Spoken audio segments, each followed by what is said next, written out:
아들의 장례를 마치고 49제를 준비하던 마지막 밤이었습니다. 멍하니 준호의 영정 사진을 바라보고 있었죠. 그때였습니다. 똑똑똑 누구냐고 물었지만 아무 대답이 없었어요. 다시 똑똑똑. 혹시나 싶어 커튼을 살짝 열어 창문을 열었는데 순간 심장이 멎는 줄 알았습니다. 창문 밖에 죽은 내 아들 준호가 서 있었거든요. 아빠, 나야 준호야. 동철이 그토록 그리워했던 그 목소리에 다리에 힘이 풀려서 주저앉을 것 같았어요. 사연 시작하기 전에 구독과 좋아요 부탁드립니다. 인생 한 페이지를 찾아주신 분들, 항상 건강과 행복을 기원하겠습니다. 불경 소리가 멈추자 절간이 조용해졌어요. 동철은 무거운 몸을 일으켜 세웠어요. 49일. 아들 준호가 떠난 지 정확히 49일째 되는 밤이었어요. 형님, 이제 집에 가시죠. 동우가 동철의 팔을 붙잡았어요. 형의 얼굴은 피곤해 보였지만 눈빛만은 이상하게 차분했어요. 마치 오늘을 기다려온 것처럼요. 준호가 정말 편히 쉬고 있을까? 동철의 목소리가 떨렸어요. 여전히 믿을 수 없었거든요. 6개월 전 동우가 운영하는 요양원에서 일어난 화재. 그 불길 속에서 준호가 사라진 것이 27살밖에 안 된 아들이 그렇게 갑작스럽게 떠나다니. 형님, 이제 그만 놓아주세요. 준호도 그걸 원할 거예요. 동호의 말에는 묘한 확신이 담겨 있었어요. 동철은 고개만 끄덕였어요. 집으로 돌아가는 길, 창밖 풍경이 흐릿하게 지나갔어요. 6개월 전 그날이 자꾸 떠올랐어요. 새벽 3시에 걸려온 전화. 동호의 떨리는 목소리. 형님, 큰일 났어요. 요양원에 불이 났는데 준호가 안에 있어요. 그날 이후 모든 것이 바뀌었어요. 웃음소리 가득했던 집이 무덤처럼 조용해졌어요. 준호가 좋아하던 김치찌개 냄새도 늦은 밤 들려오던 기타 소리도 모두 사라졌어요. 동철은 은퇴한 고등학교 국어교사였지만 아들을 잃은 뒤로는 책도 읽지 못했어요. 준호는 왜 그 시간에 요양원에 있었을까? 동철은 몇 번이나 동호에게 물었어요. 하지만 동호는 매번 같은 대답만 했어요. 형님, 준호가 야간 근무를 자원했어요. 용돈도 벌 겸해서요. 집에 도착하자 동호가 말했어요. 형님, 오늘은 푹 쉬세요. 내일 할 이야기가 있어요. 동호의 표정이 어둠 속에서 묘하게 일그러져 보였어요. 하지만 동철은 너무 지쳐서 신경 쓸 여력이 없었어요. 혼자 남은 집은 더욱 적막했어요. 동철은 소주 한 병을 꺼내 들었어요. 준호 사진 앞에 잔을 놓고 따라 주었어요. 사진 속 준호는 여전히 환하게 웃고 있었어요. 준호야, 아빠가 미안해. 너를 지켜주지 못해서 미안해. 눈물이 뚝뚝 떨어졌어요. 동철은 고개를 떨구고 흐느꼈어요. 49일 동안 참았던 슬픔이 한꺼번에 터져나왔어요. 그때였어요. 똑똑똑. 창문을 두드리는 소리가 들렸어요. 동철은 고개를 들었어요. 누구일까요? 이런 늦은 밤에 1층 창문 너머로 희미한 그림자가 보였어요. 똑똑똑. 소리가 더 급해졌어요. 동철은 떨리는 손으로 창문에 다가갔어요. 커튼을 조금 열어보았어요. 그리고 비명을 질렀어요. 창문 밖에 준호가 서 있었거든요. 하지만 6개월 전에 그 모습이 아니었어요. 머리카락은 헝클어져 있고 얼굴은 상처투성이었어요. 옷은 찢어져 있고 눈 밑에는 짙은 다크서클이 있었어요. 뼈만 앙상하게 남은 몸이 바람에 흔들렸어요. 아, 아빠. 준호의 입이 움직였어요. 목소리는 쉬어 있었지만 분명히 준호였어요. 동철이 그토록 그리워했던 그 목소리였어요. 동철의 온몸이 떨렸어요. 다리에 힘이 풀려서 주저앉을 것 같았어요. 하지만 문고리를 잡고 문을 열었어요. 준호야, 정말, 정말 너니? 어떻게? 아빠, 저예요. 살아있어요. 6개월 동안 계속 살아있었어요. 준호가 비틀거리며 집 안으로 들어왔어요. 동철은 아들을 꼭 안았어요. 너무 말랐어요. 뼈만 남은 것 같았어요. 그래도 따뜻했어요. 살아있었어요. 어떻게, 어디서 지금까지, 왜 이제야? 동철의 목소리가 떨렸어요. 기쁨과 당황이 뒤섞여서 제대로 말이 나오지 않았어요. 아빠 앉으세요. 말씀드릴 게 너무 많아요. 준호의 목소리에 분노가 섞여 있었어요. 6개월간의 고통이 담긴 목소리였어요. 삼촌이, 동호 삼촌이 저를 감금했어요. 6개월 동안 차가운 지하실에 저를 가둬놨어요. 그 순간 동철의 혈관에 얼음물이 흐르는 것 같았어요. 준호의 다음 말을 들을 준비가 되어 있지 않았지만 알아야 했어요. 감춰진 진실을. 감금이라고? 동철의 목소리가 떨렸어요. 믿을 수 없었어요. 동생 동호가 그런 짓을 했다니. 준호는 물을 한 모금 마시고 천천히 입을 열었어요. 6개월간 말하고 싶었던 이야기였어요. 6개월 전 그날 밤 저는 삼촌 요양원에서 이상한 걸 발견했어요. 준호의 눈에 분노가 타올랐어요. 그날의 기억이 생생했거든요. 할머니들이 막고 있었어요. 직원들이 때리고 밥도 제대로 안 주고 동철의 얼굴이 굳어졌어요. 설마 동호가 그런 일이 일어났다는 걸 모를 리 없었어요. 더 충격적인 건 서류였어요. 보험금 관련 문서들이 있었는데 준호의 목소리가 더 작아졌어요. 기억조차 하기 싫은 내용이었거든요. 할머니, 할아버지들 명단이 있었는데 옆에 날짜가 적혀 있었어요. 사망 예정일이요. 뭐라고? 동철이 벌떡 일어섰어요. 온몸에 소름이 돋았어요.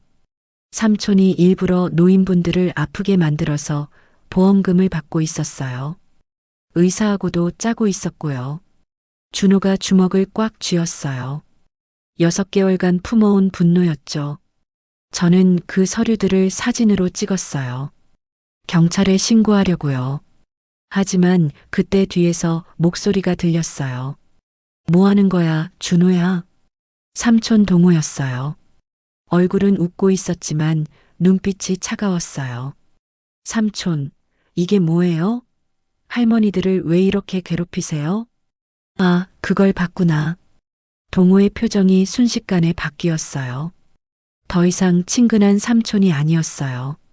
준호야, 너는 너무 많은 것을 알아버렸어. 그 순간 뒤에서 누군가가 준호를 붙잡았어요. 요양원 직원들이었어요.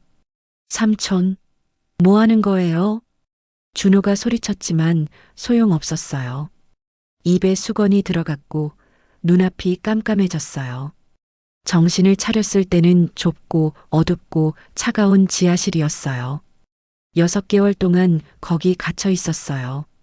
준호의 목소리가 떨렸어요. 동철은 아들의 손을 꼭 잡았어요. 하루에 한 번 밥을 줬어요. 빵 한 조각이랑 물 한 컵. 그게 전부였어요. 동철의 눈에서 눈물이 흘러내렸어요. 아들이 그런 고생을 하고 있는 동안 자신은 아무것도 모르고 있었어요. 삼촌이 가끔 와서 말했어요. 너를 죽은 걸로 처리했다. 아무도 널 찾지 않는다고요. 그럼 화재는 가짜였어요. 다른 시체를 가져다가 저인 것처럼 꾸몄어요. 동철의 혈압이 올라가는 게 느껴졌어요. 동생이 그런 끔찍한 일을 저질렀다니. 왜 그런 짓을 했을까? 돈 때문이에요. 아버지 유산을 혼자 차지하려고요. 할아버지는 동철과 동호에게 똑같이 유산을 나눠주기로 했어요. 하지만 동철이 죽으면 모든 게 동호 몫이 되거든요. 삼촌은 저를 죽인 뒤에 아버지도 없앨 생각이었어요. 자연사처럼 꾸며서요. 동철의 온몸이 떨렸어요. 동생이 자신까지 죽이려 했다니. 어떻게 탈출했어? 오늘 밤 직원이 문을 제대로 안 잠갔어요. 49제라고 모두 바빴거든요. 준호는 필사적으로 도망쳤어요. 6개월 만에 찾아온 기회였거든요. 아빠, 우리 빨리 피해야 해요. 삼촌이 알면. 그때 현관문에서 소리가 났어요. 똑똑똑. 두 사람은 숨을 멈췄어요. 형님, 집에 계세요? 동호의 목소리였어요. 웃음기 가득한 목소리였지만 이제는 섬뜩하게 들렸어요. 동철과 준호는 서로를 바라봤어요. 이제 정말로 싸워야 할 시간이 왔어요. 준호야, 빨리 숨어. 동철이 속삭였어요. 준호는 침실로 달려갔어요. 동철은 숨을 깊게 쉬고 문을 열었어요. 동호야, 왜 이런 늦은 시간에? 형님, 잠이 안 와서요. 준호 생각도 나고. 동호의 눈빛이 집안을 훑고 있었어요. 뭔가 의심스러운 표정이었어요. 그래, 들어와. 동철은 최대한 자연스럽게 행동했어요. 하지만 심장이 터질 것 같았어요. 형님, 오늘 49제가 끝났는데 기분이 어떠세요? 별로야. 아직도 준호가 그립고. 동호는 거실을 둘러봤어요.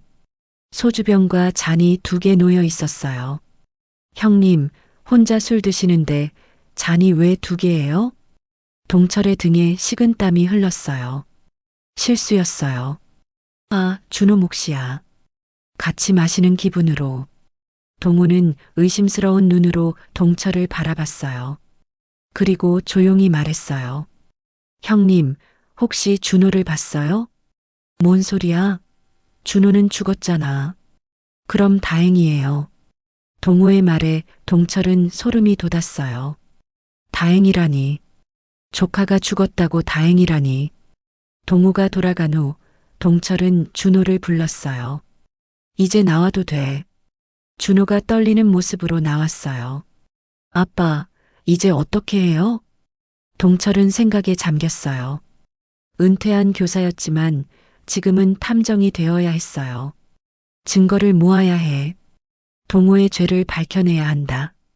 다음 날 아침 동철은 조사를 시작했어요. 먼저 동호가 운영하는 요양원들을 알아봤어요. 놀랍게도 5곳이나 되었어요. 이상해. 요양원이 이렇게 많다고? 동철은 인터넷으로 뉴스를 검색했어요. 그리고 충격적인 사실을 발견했어요. 지난 5년간 동호의 요양원에서 화재 사고가 20번이나 일어났어요. 매번 1-2명씩 사망했어요. 이게 우연일 리 없어. 동철은 신문 기사들을 꼼꼼히 읽었어요. 모든 사고에서 패턴이 있었어요. 야간에 일어났고 피해자는 모두 보험금이 많은 사람들이었어요. 아빠, 뭔가 찾았어요? 준호가 물었어요. 응, 내가 말한 게 맞아. 동호는 5년간 계속 이런 짓을 해왔어. 동철은 더 깊이 파고들었어요. 피해자 가족들을 만나면서 놀라운 사실을 알게 되었어요. 모든 사망자들이 거액의 보험에 가입되어 있었고 동호가 수혜자였어요. 총액이 무려 50억 원이 넘었어요. 50억이라고? 준호가 놀라서 소리쳤어요. 그것도 모자라서 우리 아버지까지 노렸구나. 동철의 아버지는 부동산으로 큰 재산을 모았어요. 동철과 동호가 반반씩 나눠받기로 되어 있었지만 동철이 죽으면 모든 게 동호 차지였어요. 우리가 증거를 더 모아야 해. 동철은 피해자 가족들을 찾아다녔어요. 모두 억울해하고 있었어요. 우리 어머니는 건강하셨는데 갑자기 돌아가셨어요. 화재 원인도 명확하지 않았어요. 경찰 조사도 대충 끝났고요. 한 가족은 더 충격적인 이야기를 했어요. 저희 아버지 시체가 이상했어요. 평소보다 훨씬 말라 있었거든요. 동철의 머릿속에 퍼즐이 맞춰지기 시작했어요. 동호는 다른 시체들을 가져다가 바꿔치기 했을 가능성이 높았어요. 의사는 누구였나요? 박진수 선생님이요. 항상 그분이 사망진단서를 써주셨어요. 동철은 박진수 의사에 대해서도 조사했어요. 놀랍게도 그는 동우와 대학 동창이었어요. 이놈들이 작당해서 한 거구나. 동철은 소방서도 찾아갔어요. 화재 조사를 담당한 소방관도 매번 같은 사람이었어요. 이상하게도 조사 보고서들이 모두 비슷했어요. 조직적으로 짰구나. 보험 조사관까지 확인해 보니 역시 동우와 연결된 사람이었어요. 동철은 온몸이 떨렸어요. 동생이 이렇게 거대한 범죄 조직을 운영하고 있었다니. 준호야, 이건 단순한 범죄가 아니야. 살인 조직이야. 그럼 우리는 어떻게 해요? 경찰에 신고해야 해. 하지만 확실한 증거가 필요해. 동철은 마지막 조사를 위해 동호의 사무실에 잠입하기로 결심했어요. 위험했지만 결정적 증거를 찾아야 했어요. 아빠, 너무 위험해요. 괜찮아. 아빠가 꼭 동호를 잡을 거야. 동철의 눈에 결의가 불타올랐어요. 이제 진짜 전쟁이 시작되는 거였어요. 새벽 3시, 동철은 검은 옷을 입고 집을 나섰어요. 40년간 교사로 살았지만 오늘은 스파이가 되어야 했어요. 아빠, 정말 괜찮을까요? 준호가 걱정스럽게 물었어요. 아버지가 위험한 일을 하는 게 두려웠거든요. 걱정하지 마. 아빠에게 치밀한 계획이 있어. 동철은 30년간 학생들을 가르치며 기른 꼼꼼함으로 모든 것을 준비했어요. 동호회 일정, 사무실 구조, 경비원 교대 시간까지 모두 파악했어요. 동호회 사무실은 5층 건물에 있었어요. 간판에는 사랑 요양원 그룹이라고 적혀 있었어요. 사랑이라는 단어가 이렇게 역겨울 줄 몰랐어요. 동철은 건물 뒤편으로 돌아갔어요. 비상계단을 이용해서 5층까지 올라갔어요. 다행히 CCTV 사각지대였어요. 후, 이제 진짜 시작이야. 문은 잠겨 있었지만 동철은 준비해온 도구로 열었어요.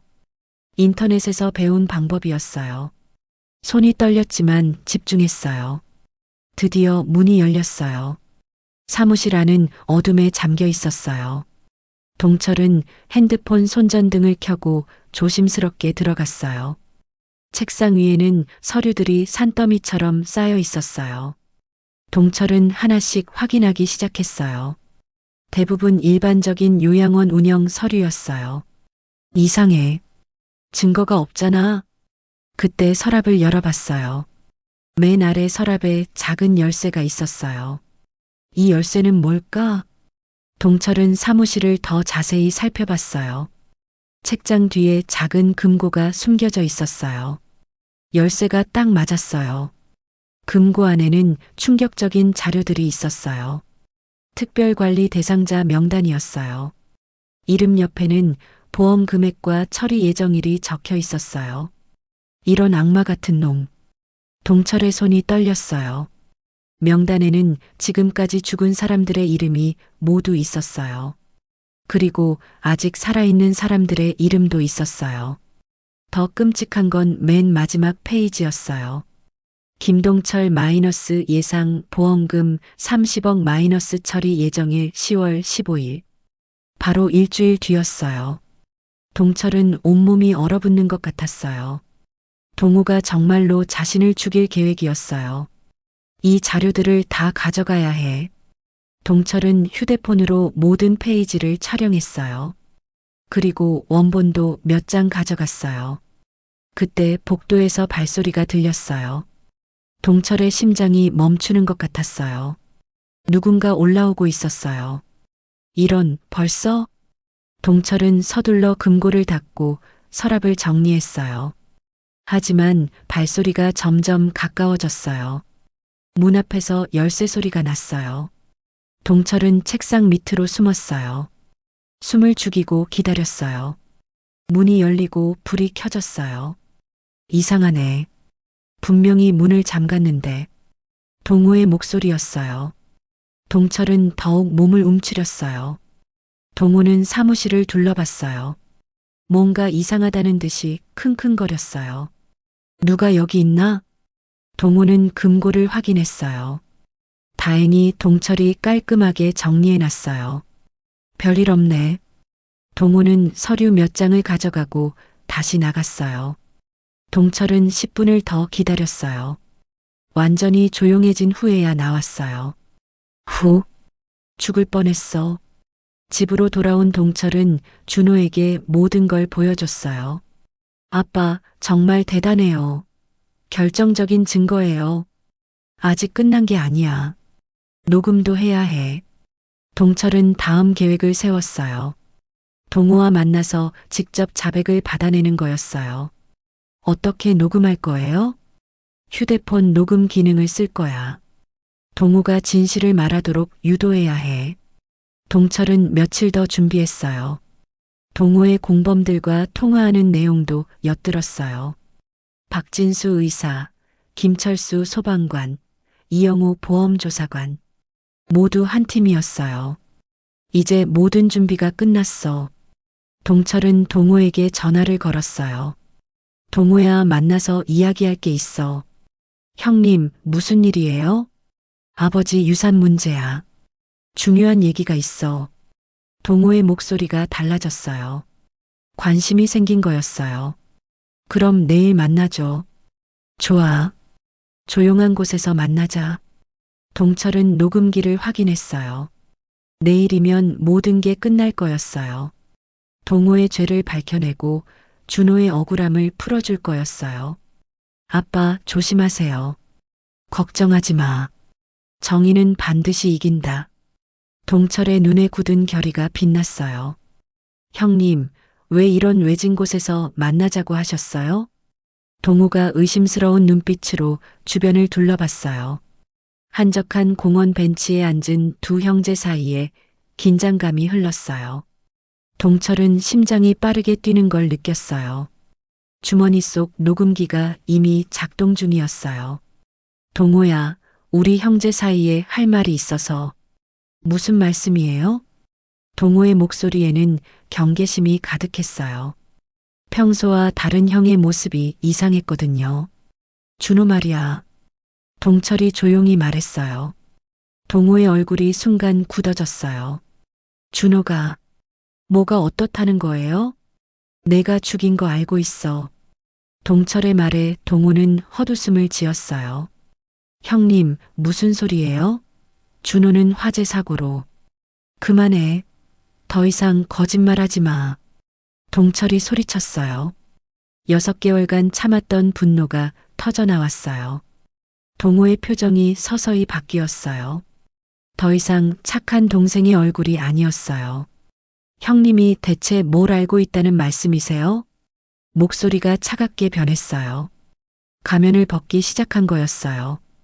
준호를 지하실에 가둔 것도 다른 시체로 바꿔치기 한 것도 다 알아. 동호의 눈이 번뜩였어요. 어떻게 알았죠? 준호가 살아서 돌아왔거든. 그 순간 동호의 얼굴이 완전히 일그러졌어요. 말도 안 돼요. 분명히 지하실에. 인정하는구나. 동철은 녹음기가 잘 작동하고 있는지 확인했어요. 동호의 자백이 녹음되고 있었어요. 동호는 잠시 당황했지만 곧 차분해졌어요. 오히려 웃기 시작했어요. 하하. 그래요, 맞아요. 내가 했어요. 왜 그런 짓을 했어? 왜긴 뭐가 왜예요? 돈 때문이죠. 동호의 목소리에 냉소가 가득했어요.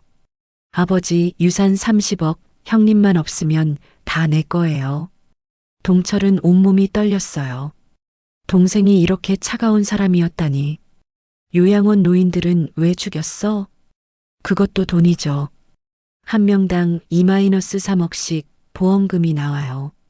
5년간 50억 벌었어요. 동호는 자랑스럽다는 듯이 말했어요. 죄책감이라고는 전혀 없어 보였죠. 그 사람들은 누군가의 가족이었어. 어떻게 그럴 수 있어? 가족? 형님은 너무 순진해요. 세상은 돈이 전부예요. 동호가 벤치에서 일어났어요. 더 이상 숨길 게 없다는 표정이었어요. 형님, 이제 너무 많이 알아버렸어요. 죽어줘야겠어요. 동우가 주머니에서 뭔가를 꺼냈어요. 작은 주사기였어요. 이걸 맞으면 심장마비로 죽어요. 아주 자연스럽게요. 동철은 뒤로 물러났어요. 진짜 위험한 상황이었어요. 동우야, 정신 차려. 우리는 형제잖아. 형제? 형님이 없어야 내가 사는 거예요. 동우가 주사기를 들고 다가왔어요. 눈에는 살기가 가득했어요. 그때였어요. 경찰이다. 손들어. 사방에서 경찰들이 나타났어요. 동우는 깜짝 놀라서 주사기를 떨어뜨렸어요. 뭐예요? 경찰이 왜 여기에? 동철이 웃으며 말했어요. 미안하다, 동우야. 우리 대화 전부 녹음됐어. 동우의 얼굴이 새하얘졌어요. 형님이 날 속였어요? 속인 게 아니라 진실을 밝힌 거야. 경찰들이 동우를 체포했어요. 수갑이 채워지는 소리가 공원에 울렸어요. 김동우, 살인죄와 사기죄로 체포합니다. 동우는 끝까지 동철을 노려봤어요. 형님, 후회할 거예요. 내가 감옥에서 나오면 너는 다시는 못 나와. 무기징역이야. 동철의 목소리는 확신에 찼어요. 경찰차가 동우를 태우고 떠났어요. 동철은 벤치에 주저앉았어요. 6개월간의 악몽이 드디어 끝났어요. 휴대폰이 울렸어요. 준호에게서 온 문자였어요. 아빠, 뉴스에 나왔어요. 수고하셨어요. 동철은 눈물을 닦으며 일어났어요. 이제 집으로 돌아가서 아들과 새로운 시작을 해야 했어요. 정의가 승리한 하루였어요. 무기징역 선고. 판사의 망치 소리가 법정에 울렸어요. 동철은 방청석에서 깊은 숨을 내쉬었어요. 1년간의 긴 재판이 드디어 끝났어요. 동우는 피고석에서 고개를 떨구고 있었어요. 한때 형이라고 부르던 사람이 이제는 낯선 죄수복을 입고 있었어요. 아빠, 끝났어요. 준호가 동철의 어깨를 가볍게 두드렸어요. 아들의 얼굴에는 평온함이 돌아와 있었어요. 법정을 나서면서 기자들이 몰려들었어요. 김동철 씨, 지금 기분이 어떠세요? 정의가 이겼다는 게 다행이에요. 하지만 기쁘지만은 않아요. 동철의 목소리에는 복잡한 감정이 담겨 있었어요. 동생을 감옥에 보낸 일이니까요. 재판 과정은 충격적이었어요. 동우와 공범들의 죄가 모두 밝혀졌거든요. 박진수 의사는 15년형, 김철수 소방관은 12년형, 이영호 보험조사관은 10년형을 받았어요. 모두 돈에 눈이 멀어서 저지른 일이었어요. 더 놀라운 건 피해자 수였어요. 동호회 요양원에서 5년간 죽은 사람이 총 23명이었어요. 모두 억울한 죽음이었어요. 우리 어머니도 그 중에 있었군요. 한 피해자 가족이 눈물을 흘리며 말했어요. 이제라도 진실을 알게 되어서 다행이에요. 동철은 모든 피해자 가족들을 만났어요. 함께 슬퍼하고 함께 분노했어요. 그리고 함께 정의를 위해 싸웠어요. 재판이 끝난 후 동철과 준호는 중요한 결정을 했어요. 아빠, 이제 어떻게 살 거예요? 도시를 떠나자. 새로 시작하는 거야. 두 사람은 시골 마을로 이사했어요. 할아버지가 남겨준 유산 일부로 작은 집을 샀어요. 나머지 돈은 모두 피해자 가족들을 위해 기부했어요. 돈은 우리에게 불행만 가져다 줬어. 이제 정말 필요한 것만 가지고 살자. 새로운 마을은 조용하고 평화로웠어요. 동철은 마을 도서관에서 아이들을 가르치기 시작했어요. 40년간 교사였던 경험이 도움이 되었어요. 선생님, 오늘도 재미있는 이야기 해주세요. 아이들의 눈망울이 반짝였어요. 동철은 아이들을 보며 마음의 평화를 찾았어요. 준호는 마을 청년회에서 활동했어요. 6개월간의 감금 생활이 오히려 그를 더 강하게 만들었어요. 형, 요양원 설립은 어때요? 좋은 생각이야. 하지만 진짜 사랑으로 운영하는 곳이어야 해. 두 사람은 사랑마을 요양원을 세웠어요. 동우가 운영했던 곳과는 완전히 달랐어요. 이곳은 정말로 노인분들을 가족처럼 모셨어요. 할머니, 오늘 기분 어떠세요? 고맙다, 아가야. 여기 와서 정말 행복해. 요양원에는 항상 웃음소리가 가득했어요. 진짜 사랑이 무엇인지 보여주는 곳이었어요.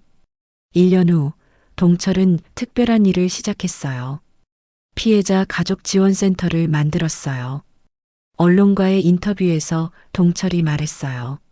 같은 일이 반복되지 않도록 돕고 싶어요. 지원센터는 요양원 학대를 감시하고 피해자 가족들을 도왔어요. 전국에서 제보가 들어왔어요. 아버지가 요양원에서 갑자기 돌아가셨어요. 저희가 조사해 보겠습니다. 동철은 제2의 동우가 나타나지 않도록 열심히 활동했어요. 어느 저녁 아버지와 아들이 마당에서 차를 마시고 있었어요. 아빠, 후회하지 않아요? 삼촌을 고발한 거요. 아니야. 오히려 너를 구해서 다행이야.